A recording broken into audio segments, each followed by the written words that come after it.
Donald Trump hasn't gotten a lot of his agenda through, but he at least has stuff he can point to. He's got executive orders. He's repealed a lot of the sort of unilateral stuff that Obama did. What has Congress done? And Congress has to run for re-election in 2018 on something. And so they really need to sort of double down and figure out a way to do something on health care, something on taxes, or the Republican majority is going to be, in real trouble. That's a great point. Let me come back to that. There was a piece in the Wall Street Journal 3 weeks ago that is very relevant on that point you just made, but hang off on that a second here. Okay. This major insurer in Ohio to pull out, I think that leaves 20 of 88 counties with no insurance to go to or turn to. Mark Meadows, Freedom Caucus, said this: "We believe that we need to stay through August to get through tax reform and get our appropriations done." That would mean you blow off the August recess. Do you see any Congress taking that action? Well, Bill, you've been a reporter for a long time.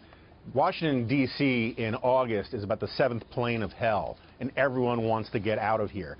But that said, there's only about 30 days left to this summer in terms of legislative days before the August recess. They want to do health care, tax reform. They got some debt limit stuff. They got, there's a lot of big ticket items coming. And then once you get into 2018, there's not a lot of time or maneuverability because it's an election year. If they have to cancel an August recess, I think they have no choice but to do so if that's the only way to get this stuff through. My sense is for those who voted for this Republican majority and voted for Donald Trump, they'd vote for that. They'd like to see them get this matter done if you do not move the meter, to borrow another phrase for the second time, through the month of June. Now, you brought up a great point about the Republican majority. 3 weeks ago, Wall Street Journal concluded the following way: "No one knows how the various Trump investigations will play out, but Republicans can adapt and criticize or defend as new facts arise.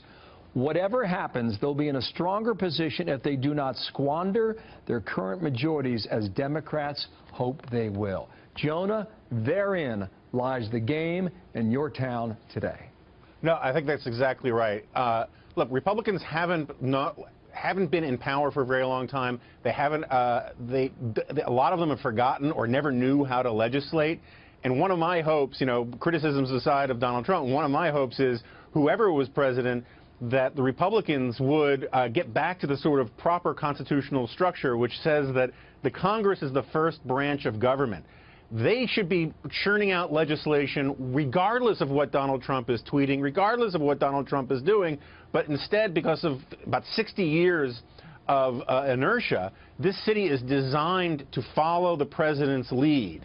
And it's very difficult for these guys to figure out how to set out their own path. But if they don't figure out how to get their agenda, the agenda that got them elected, often by wider margins than Donald Trump got, they're going to lose in a landslide like in 2006. And it is going to be the end of any hope of any serious conservative agenda getting accomplished.